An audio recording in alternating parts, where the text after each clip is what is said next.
Unacademy. Let's crack it. Hello friends, मेरा नाम है गौरव बुडानिया और मैंने CSE 2020 में ऑल इंडिया 13th रैंक हासिल की है। और आज हम एक बहुत ही इंटरेस्टिंग टॉपिक के बारे में बात करने वाले हैं जो UPSC जो CSE के एस्पिरेंट्स हैं उनका जो मक्का माना जाता है ओल्ड राजेंद्र नगर, शॉर्ट में बोलते हैं ORN। हम ओल्ड राजेंद्र नगर की आज बात करने वाले हैं, वहाँ पे किस तरीके की लाइफ रहती है और क्या क्या होता है, हम सारी चीज़ों के बारे में बात करेंगे। ठीक है, सबसे पहले मेरे बारे में मैं ब्रीफ इंट्रोडक्शन दे देता हूं कि CSE 2020 के अंदर मैंने 13वां स्थान हासिल किया। मेरे यदि बैकग्राउंड की यदि हम बात करें तो माइनिंग में मैंने बीटेक किया है IIT BHU वाराणसी से। सोशियोलॉजी में मैंने मास्टर्स किया है और उसमें मैंने नेट भी क्वालिफाई किया है। RS 2018 के अंदर मैंने रैंक 12th हासिल की थी और जो गेट 2016 था उसके अंदर मैंने ऑल इंडिया 80 रैंक को हासिल किया था। तो हम आज के टॉपिक से स्टार्ट करने से पहले मैं आपको बताना चाहूँगा कि मैं कुछ क्लासें लेने वाला हूँ UPSC ये अनअकैडमी के पोर्टल पे, जहाँ पे आप GB13 कोड को यूज़ करके आप उन क्लासेस का असेस कर सकते हैं। इसी के साथ जो हमारे टॉप एजुकेटर्स हैं लाइक मृणाल सर हैं, प्रतीक सर हैं, वो भी अनअकैडमी की ऐप पे ना क्लासें ले रहे हैं। आप इनका भी जो हेल्प है वो अपनी प्रिपरेशन के दौरान ले सकते हैं। तो चलो आज का जो टॉपिक है वो एकदम हमारा टॉपिक है कि ओल्ड राजेंद्र नगर की लाइफ के बारे में जानते हैं हम। तो ओल्ड राजेंद्र नगर में मैं कब आया था, मैंने जो प्रिपरेशन जैसे नवंबर में स्टार्ट किया था प्रिपरेशन को, तो मैं ओल्ड राजेंद्र नगर आया था। हालांकि मैं इतना फॉर्चुनेट नहीं हूँ कि मैं ज़्यादा टाइम तक रुक पाया, क्योंकि फिर कोरोना की वजह से लॉकडाउन हो गया तो मुझे वापस से जाना पड़ गया था मेरे घर पे।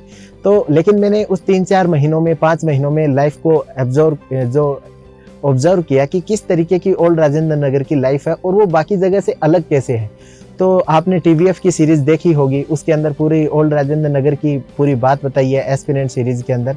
तो वैसी ही बात मैं आपको कुछ और बताने वाला हूँ। उसके अंदर थोड़ा जो ड्रामेटिक स्टाइल में बताया गया था, मैं आपको मेरे एज ए छोटे भाई बहन की तरह मैं बताऊँगा।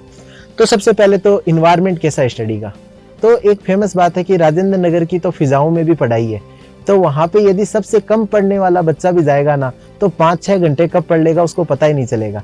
ऐसा वहाँ का इन्वायरमेंट रहता है। क्योंकि आप देखोगे तो पूरी राजेंद्र नगर की जो मेन स्ट्रीट है, जो बड़ा बाजार रोड है, वो पूरी नोट्स से भरी पड़ी रहती है। उसको आप देखते ही आपको डिप्रेशन तो क्या, आपको टेंशन होने लग जाएगी कि ये तो मैंने पढ़ा ही नहीं, ये तो मुझे और भी पढ़ना था, ये भी पढ़ना था, वो भी पढ़ना था। तो इसलिए आपको वहाँ का इन्वायरमेंट शानदार है, ये चीज़ आपको माननी पड़ेगी। तो हम देखते हैं कि कैसे बनता है वो इन्वायरमेंट, पढ़ाई का इन्वायरमेंट बनता कैसे। सबसे पहले तो बुक्स, स्टडी मटेरियल और रिसोर्सेज सब मिलेगा। जो यदि CSE प्रिपरेशन के लिए कुछ भी ज़रूरत है वो ओल्ड राजेंद्र नगर में नहीं मिले, ऐसा हो ही नहीं सकता। आपको हर प्रकार की किताब मिलेगी, हर कोचिंग नोट्स मिलेगा और हर प्रकार के क्लासरूम नोट्स भी, हैंड रिटन क्लासरूम नोट्स भी मिलेंगे। तो आपको यदि एक भी टॉपिक चाहिए उसके लिए, और इवन राजेंद्र नगर के तो शॉप पे जो बैठते हैं, जो ओनर्स हैं उनके, वो इवन एक CSE एस्पिरेंट के बराबर का नॉलेज रखते हैं कि कौन सा टॉपिक कहाँ से पढ़ना चाहिए। तो बुक्स वगैरह आपको इतनी मिल जाती हैं, तो आप उन बुक्स में देखोगे तो आपको लगता है कि अब तो पढ़ने का मन हो जाएगा। तो दूसरा है कि लाइब्रेरी, राजेंद्र नगर के हर एक गली के अंदर एक लाइब्रेरी है। तो वो आप यदि कहीं भी जाओगे, यदि आपका मन नहीं है आज पढ़ने का, आप जाओगे, आप देखा लाइब्रेरी के अंदर 100 लोग पढ़ रहे हैं, इधर भी 100 लोग पढ़ रहे हैं, तो आपके अंदर इतनी टेंशन हो जाएगी कि यार सब लोग इतना पढ़ रहे हैं तो मैं क्यों नहीं पढ़ रहा। आप पार्क भी नहीं जा पाओगे, वापस आके पढ़ने लग जाओगे। ये माहौल है राजेंद्र नगर में। तो लाइब्रेरी इतनी ज़्यादा है तो आपका वैसे माहौल बनता है। लाइब्रेरी में क्या होता है, पीयर ग्रुप का ही तो प्रेशर होता है कि आप बैठे हो, आसपास के लोग हैं वो आपको बता रहे हैं कि ना ये चीज़ पढ़ लेनी चाहिए, ये पढ़ लेनी चाहिए, तो आप हमेशा सारे दिन पढ़ते रहते हो। तो फिर जो आपके मेन जो UPSC एस्पिरेंट होते हैं उनके बीच में जो आपका जो इन्वायरमेंट है, ओवरऑल इन्वायरमेंट, वो एकदम पढ़ने वाला बनेगा। डिस्कशन भी क्या होंगे, केवल पढ़ाई से रिलेटेड होंगे। वहाँ पे आप कुछ भी देखोगे, वहाँ पे तो जो ओनर है वो भी आपसे ये पूछेगा टेस्ट सीरीज किसकी लगा रहे हो, कितने नंबर आ रहे हैं। तो इस प्रकार का एक माहौल रहता है ओल्ड राजेंद्र नगर के अंदर। तो आप मतलब अभी मैं इस चीज़ को लेके स्माइल इसलिए कर पा रहा हूँ क्योंकि उसने मेरे पॉजिटिव रूप में कंट्रीब्यूट किया है। तो मैं इस चीज़ का बिल्कुल मैं एकदम फेवर करता हूँ कि इन्वायरमेंट वहाँ पे एकदम स्टडी वाला है। फिर हम देखते हैं कि ट्रांसपोर्ट वगैरह कैसा है वहाँ पे, अकोमोडेशन वगैरह में देखते हैं। तो सबसे पहले तो आपको वहाँ जनरली इतने छोटी छोटी गलियां हैं और इतने सारे रूम हैं, तो आपको पता नहीं रहता कि कौन सा रूम खाली है कौन सा नहीं है। तो आपको ब्रोकर की हेल्प लेनी पड़ती है। सबसे पहले आप वहां जाते हो, ब्रोकर आपसे 1 या 2 मंथ का चार्ज करता है। जनरली वो 10 to 15,000 जो आपको चार्ज करता है, ताकि आपको एक अच्छा सा रूम दिखाए। लेकिन मैं फिर भी मेरे जो एस्पिरेंट्स हैं उनको यही बताना चाहूँगा, आप 10 to 15,000 एक बार दे दीजिए, क्योंकि आपको एक अच्छा रूम मिल जाएगा। अदरवाइज आप वहाँ पे ना 10 से 12 महीने रहने वाले हो तो आप परेशान हो जाओगे कि मुझे अच्छा रूम नहीं मिला। राजेंद्र नगर में वैसे भी छोटे छोटे रूम की प्राइस इतनी ज़्यादा है, तो आप क्या कीजिए कि ब्रोकर को दे दीजिए 10-15 हज़ार रुपये और सारे रूम देखिए। 1-2 रूम 3 रूम देख के थक मत जाइए, आप देखिए 5-10 रूम, और जब आपको लगे कि ये एकदम पूरा स्टडी करने लायक रूम है तभी लीजिए। रिलेटिवली थोड़ा सा हायर रेंट रहता है, तो आप हमेशा ये सोच के आइएगा कि जैसा दिल्ली की दूसरे पार्ट्स के अंदर जो रेंट है उससे थोड़ा सा हाई रेंट रहेगा। तो इसका 2 ही अल्टरनेटिव हो सकता है, या तो आप ये सोच लो कि मैं 6 महीने ही रहूँगा, 6 महीने के अंदर या 1 साल के अंदर एग्जाम क्लियर करके जाऊँगा, या फिर दूसरा है कि आसपास के जो पेरीफेरियल एरियाज हैं, जो मतलब पटेल नगर वगैरह हैं, उनमें आप जाके रह सकते हो। वहाँ पे रिलेटिवली थोड़ा रेंट क्या रहता है, कम रहता है। तो ये चीज़ हमें ध्यान रखना है। फिर हाउसिंग फैसिलिटी, यहाँ पे पीजी की फैसिलिटी होती है और हाउस के अंदर भी रूम वगैरह होते हैं, तो उसमें कोई ज़्यादा दिक्कत नहीं आएगी आपको। बस थोड़ा सा रेंट हाई रहता है और फूड वगैरह की थोड़ी सी दिक्कत आ सकती है। बाकी हाउसिंग फैसिलिटीज़ वगैरह अच्छे हैं, यहाँ के रूम वगैरह भी अच्छे हैं, पढ़ाई के लिए आपको कोई डिस्टर्ब वगैरह नहीं करता। फिर है कि आपको होम से बाहर आके किस तरीके से लाइफ एडजस्ट करनी पड़ती है। स्पेशली राजेंद्र नगर के अंदर आपको बहुत ज़्यादा एडजस्टमेंट करना पड़ता है। घर पे आपको बना बनाया खाना मिल जाता है, सब कुछ आपको टाइमली मिल जाता है, आपको उठाने वाले लोग भी होंगे, सब तरीके का होगा। लेकिन आपको जैसे ही आप राजेंद्र नगर में आओगे ना, आपको लोग इतना मेच्योर समझते हैं कि आप सब चीज़ें हैंडल कर लोगे, और आप घर से बाहर आते हो तो आपको हैंडल भी सारा खुद को ही करना पड़ता है। तो दोनों तरफ से एक तो आपके ऊपर लोड भी आ जाएगा सारी चीज़ें हैंडल करने का, दूसरा आपके लिए एक्सपेक्टेशंस भी इतनी ज़्यादा है कि आप तो ये चीज़ हैंडल कर ही लोगे।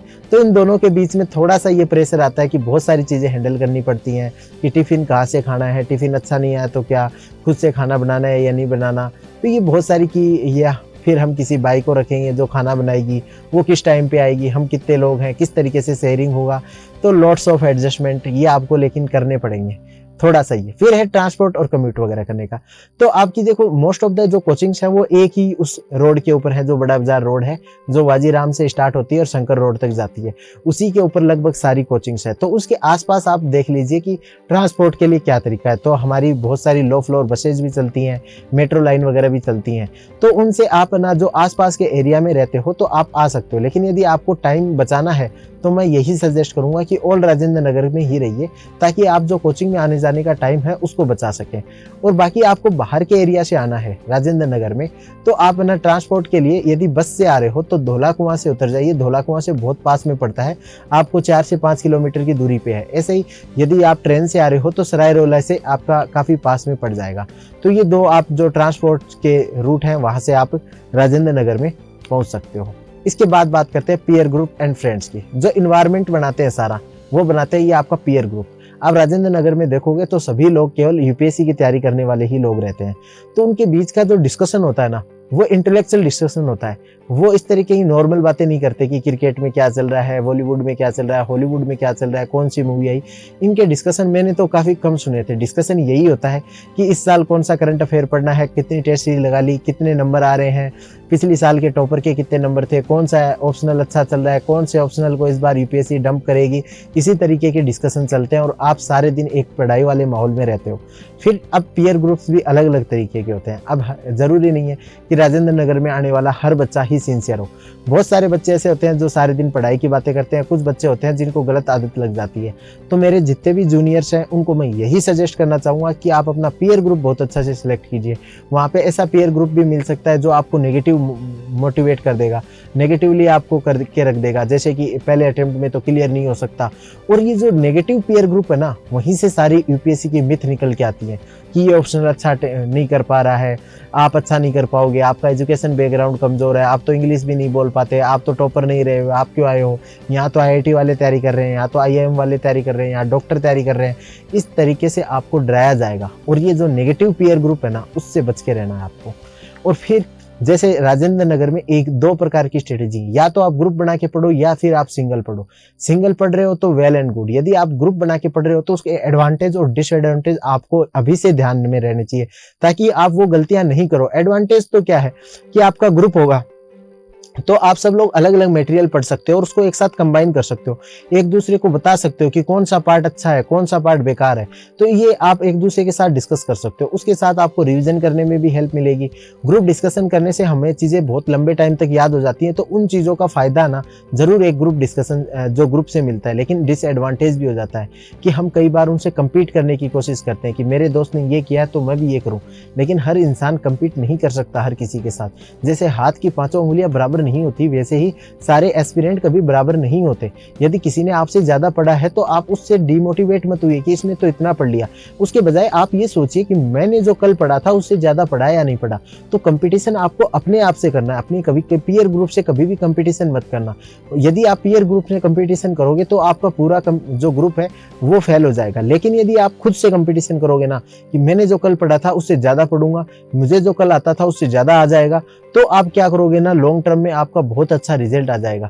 तो इसलिए कंपटीशन खुद से कीजिए और पीयर ग्रुप को कभी भी अपने ऊपर डोमिनेट ना होने दीजिए, क्योंकि राजेंद्र नगर के अंदर सबसे बड़ी प्रॉब्लम यही है, जो 5 या 6 अटेम्प्ट दे चुके हैं वो दूसरों को ज्ञान देते हैं कि आपको ये करना चाहिए, वो करना चाहिए, ये करना चाहिए। तो आप इतने समझदार हो कि आप अपने डिसीजन ले सकते हो। आपके पास टॉपर्स का एक्सेस है, जो अनअकैडमी है आपको इतनी सीरीज प्रोवाइड करवा रही है टॉपर्स की, तो आप उनसे क्या सीख सकते हो कि टॉपर्स ने क्या किया है। आपको उनसे एक्सपीरियंस से, वो जो नेगेटिव ग्रुप है वहां से आपको किसी प्रकार के एक्सपीरियंस की कोई जरूरत नहीं है। डिजिटल मीडिया में आप टॉपर से बात कर सकते हो, उनके चैनल्स हैं उन पे जाके उनका कंटेंट देख सकते हो। तो कभी भी जो नेगेटिव पीयर ग्रुप है उससे हमेशा बच के रहना आपको। अब हम नेक्स्ट जो बात करेंगे कोचिंग क्लासेज एंड मेंटर्स, जिसके लिए राजेंद्र नगर जो पूरा यूपीएससी का मक्का बना है वो इनकी कोचिंग क्लासेज और मेंटर्स के वजह से बना है। तो यहाँ पे जीएस ऑप्शनल की एक आपको लाइन से ही जो मिल जाएगा और हर प्रकार की वेराइटी यहाँ पे अवेलेबल है, तो आप उनका देख सकते हो। यदि आप वहाँ से यदि राजेंद्र नगर नहीं आ रहे तो आपको कभी भी एकदम लो फील नहीं करना है, क्योंकि आजकल बहुत सारे जो प्लेटफॉर्म्स हैं जैसे अनअकैडमी, ये ऑनलाइन प्रोवाइड करवा रहे हैं और वो राजेंद्र नगर के टीचर से ही आपको क्वालिटी एजुकेशन प्रोवाइड करा रहे हैं। तो आपको कभी भी टेंशन नहीं लेना है। आप यदि बाहर रहो तो भी आप सोचो कि आपको, और आजकल जितने भी नोट्स वगैरह मिलते हैं तो उनका ना जो कोरियर की फैसिलिटीज वगैरह अवेलेबल है, तो सब कुछ अवेलेबल है, तो आपको ज्यादा टेंशन नहीं लेना है। ठीक है। तो एडवाइजेज अब माय मेंटर, अब जैसे कि मैंने वहां पे गया, मुझे कुछ मेंटर्स मिले कि एंथ्रो को इस तरीके से तैयार करना है, तो उस चीज का फायदा जरूर मिलता है कि वो आपको बता देते हैं कि इस तरीके की गलतियां नहीं करनी है, इस तरीके से आपको इम्प्रूवमेंट करना है। तो इस तरीके की एडवाइस आपको मिलती रहती है। तो आपका भी यदि कोई मेंटर है, आपका जैसे बड़ा भाई है या वो भी तैयारी कर रहा है या आपका कोई फ्रेंड तैयारी कर रहा है, तो वो आपका मेंटर बन सकता है और आपको एडवाइस कर सकता है। तो इस चीज का फायदा हमेशा आपको राजेंद्र नगर में मिलेगा। अब वहाँ पे जो बच्चे होते हैं उनको क्या क्या स्ट्रगल फेस करनी पड़ती है, वैसे तो आपने सीरीज देखी है, तो सीरीज के अंदर एकदम बताया गया है कि वो रियल लाइफ स्ट्रगल्स को उसमें बताया गया था। लेकिन सबसे बड़ी है फाइनेंशियल इम्प्लीकेशंस आपके लिए ज़्यादा हो जाते हैं, क्योंकि आपका रेंट ज़्यादा है, फिर आप देखोगे बुक्स की प्राइजेस वगैरह भी ज़्यादा लगती हैं, फिर आपकी कोचिंग की फीस भी इतनी ज़्यादा हैवी है राजेंद्र नगर में, जो भी मतलब यूपीएससी की कोचिंग है उनकी हैवी फीस है। तो इससे आप फाइनेंशियली एकदम आपको लगता है कि अब तो बहुत ही ज़्यादा बर्डन आ गया है, तो उसकी वजह से आपका आधा ध्यान तो फाइनेंस की तरफ ही रहता है कि मेरे इतने ज़्यादा रुपए खर्च हो गए। तो इस चीज़ से आपको बचना है। दूसरा एक इंफॉर्मेशन ओवरलोड है, जैसे कि मैंने बताया ना, राजेंद्र नगर में तो जो बुक सेलर्स हैं वो भी आपको बता देंगे कि कौन सा मटेरियल पढ़ो, कौन सा नहीं पढ़ो। चलते फिरते आपके जो मकान मालिक हैं वो भी आपको बता देंगे कि ये टेस्ट सीरीज लगाओ, ये नहीं लगानी है। इसी तरीके से जो 5 से 6 बार फेल हो चुके हैं वो तो आपको पक्का ही ज्ञान देंगे। तो इस तरीके से जो टोटल है वो इंफॉर्मेशन ओवरलोड हो जाता है। आप अच्छे ग्रुप से जुड़िए जो आपको एडवाइस कर सके। जैसे कुछ मेंटर्स बनते हैं, जैसे कुछ सीरियस कैंडिडेट्स होते हैं जिनको बाई लक वो 4-5 अटेम्प्ट तक पहुंच जाते हैं, लेकिन वो रियली बहुत ही अच्छे गाइड होते हैं। मेरे भी एक फ्रेंड थे माचरा जी, जो मुझे बहुत अच्छी तरीके से गाइड करते थे। तो आप उन लोगों से जुड़िए और इन्फॉर्मेशन को ओवरलोड मत कीजिए। जब आपने एक को मेंटर मान लिया है कि ये मुझे सही एडवाइस करेगा, ये टॉपर मुझे सही बातें बताएगा, तो आप उसको बस उसकी एडवाइस को एकदम मन लगा के फॉलो कीजिए। वो आपको कभी गलत एडवाइस नहीं देगा। तो ज़्यादा आपको इन्फॉर्मेशन ओवरलोड नहीं करना है। फिर स्ट्रगल विद लोनलीनेस, ये सबसे बड़ी दिक्कत है कि आपको राजेंद्र नगर आने के बाद घर वाले भी बोलेंगे आपको पढ़ना है और आप सारे दिन किताबों के साथ लगे रहोगे। आपकी जो सोशल लाइफ है वो पूरी खत्म हो जाएगी। आपके जो फ्रेंड्स हैं वो भी काफ़ी कम हो जाएंगे। और ये जो फ्रेंड्स आपकी राजेंद्र नगर में बने हैं वो केवल पढ़ाई से रिलेटेड हैं, वो आपको पढ़ाई से मतलब आपके साथ कंपटीशन भी करेंगे वो। तो एक आपको जब आपको compete करेंगे वो, और आप जब उस कंपटीशन में पिछड़ जाओगे ना, तो आपको एकदम लोनलीनेस लगेगा कि मैं तो अकेला ही रह गया, सब लोग हो गए। और ये स्पेशली दिक्कत तब आती है जब आपका जो पीयर ग्रुप है उसमें से 2-3 बच्चों का सिलेक्शन हो जाता है, आप 1-2 लोग पीछे रह जाते हो, तो सबसे ज़्यादा आपको अकेला लगता है कि वो लोग सेलेक्ट हो गए, अब मैं किसके साथ तैयारी करूँगा। इस प्रकार की प्रॉब्लम आपको आती है। तो हमेशा इस प्रकार की प्रॉब्लम से बचिए, आप आराम से चिल रहिए। इस बार उनका सिलेक्शन हुआ है, अगली बार आपका भी होगा। तो अब लास्ट में जो मैं राजेंद्र नगर भी रहा हूँ और मैंने अपने घर से भी पूरी पढ़ाई की है, तो अब हम कंपेयर करते हैं कि राजेंद्र नगर जाना चाहिए या फिर हम होम टाउन पे, जो होम टाउन है वहाँ रह के भी हमारी स्टडी कर सकते हैं। तो मुझे लगता है कि आज के टाइम पे हम हमारी होम टाउन के अंदर स्टडी कर सकते हैं। केवल जो चीज़ की ज़रूरत है वो है आपकी ज़िद होनी चाहिए और आपके पास एक डिसिप्लिन होना चाहिए। यदि आपके पास डिसिप्लिन है तो आपको कंटेंट तो ऑनलाइन मिल जाएगा, आपको हर प्रकार का कंटेंट ऑनलाइन अवेलेबल है, हर प्रकार के कोचिंग के नोट्स वगैरह आपको अवेलेबल है। लेकिन यदि आपको लगता है कि नहीं, मेरी ज़रूरत तो ऑफलाइन है, मैं लोगों को देख के ही पढ़ सकता हूँ, मैं लोगों से कंपटीशन नहीं फील करता, लेकिन जब मुझे क्राउड दिखती है तो मैं अच्छा परफॉर्म करता हूँ, तो फिर आपके लिए ओल्ड राजेंद्र नगर आपके लिए बेस्ट जगह है। आप वहाँ जाइए, ऑफलाइन कोचिंग लीजिए, पीयर ग्रुप में पढ़िए और अच्छी सी सक्सेस हासिल कर सकते हैं। लेकिन आपको लगता है कि मैं लोगों को देख के मैं लो फील करता हूँ, तो आप अपने घर पे रहिए, अच्छा खाना पीना कीजिए, एकदम मस्त आपका जो फिजिकल हेल्थ रहेगी, स्ट्रेसफुल लाइफ से भी आप बच जाओगे। राजेंद्र नगर में जाओगे तो जितने भी स्ट्रेस के जितने भी इवेंट्स हैं वो सारे वहाँ होते हैं, तो आप घर पे इस तरीके से खुश रह सकते हैं। और अब जो लास्ट जो मेरा नोट है इस टॉपिक का कि जो नए एस्पिरेंट हैं उनको मैं क्या एडवाइस दूंगा, तो सबसे पहले मेरी यही एडवाइस है कि आपको स्मार्ट वर्क करना है। और स्मार्ट वर्क केवल स्टडीज़ में नहीं होता, बाकी आपके डिसीजंस होते हैं उनमें भी स्मार्ट करना है, स्मार्ट डिसीजन लेने हैं। यदि आपने सोच लिया कि मुझे ओल्ड राजेंद्र नगर में जाना है, तो पहली बात तो मैंने आपको सारे फैक्टर्स बताए कि आजकल आपको कंटेंट अवेलेबल है, आपके लिए सब चीज़ अवेलेबल है, आप घर से भी तैयारी कर सकते हो यदि आप डिसिप्लिन्ड हो। लेकिन आपको लगता है कि नहीं, मुझे एकदम प्रॉपर माहौल के लिए राजेंद्र नगर जाना है, तो आपको कुछ 4 से 5 बातों का आपको ध्यान रखना है। सबसे पहले उसमें जाते ही आपके फाइनेंशियली आप पे ओवरलोड आएगा, लेकिन उस चीज़ को कभी दिमाग में नहीं रखना। यदि आप सोचोगे कि मेरा इतना पैसा खर्च हो रहा है तो पढ़ोगे कब, लेकिन जो आपका ब्रेन है उसको एकदम बहुत ज़्यादा एनर्जी लगती है पढ़ने में, और उसको आप यदि इस चीज़ में भी थिंकिंग कराओगे कि मैं जो फाइनेंशियल इतना खर्चा हो रहा है, तो आप किस तरीके से सक्सेस होगे। तो पहला, फाइनेंशियल ओवरलोड की कोई भी बात हो अपने दिमाग से उसको पूरा निकाल दो, ठीक है। दूसरा, आपको करना है एक अच्छा पीयर ग्रुप सेलेक्ट करना है जिसमें पढ़ने वाले बच्चे हों, जिनकी यूपीएससी मेंस दिया हुआ हो या इंटरव्यू दिया हुआ हो, उन ग्रुप के साथ जाना है। उसमें बिल्कुल भी नेगेटिव बातें नहीं होनी चाहिए। तीसरा, अपने आप को डिसिप्लिन रखना है, कहीं भी डाइवर्ज नहीं होना है। जैसे कि मतलब कि आपने कोई पर्सनल लाइफ में आप डाइवर्ज हो गए, किसी ड्रग्स की तरफ चले गए, इस तरीके से आपको बिल्कुल नहीं जाना। आपका लक्ष्य यूपीएससी क्लियर करना है, तो आपको उस पर स्टिक रहना है। चौथा, मेरा यही पॉइंट है कि आप अपने फोकस को मोस्ट इंपॉर्टेंट मानिए।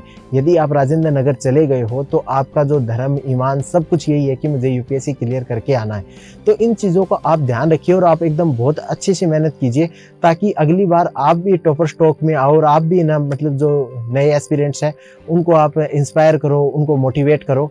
तो आने वाले जो 2021 का एग्ज़ाम है, जो 2022 का एग्ज़ाम है, उसके लिए मैं सभी स्टूडेंट्स को ऑल द बेस्ट कहता हूँ, और लेट्स क्रैक इट, और हम अच्छा करेंगे। Unacademy. Let's crack it.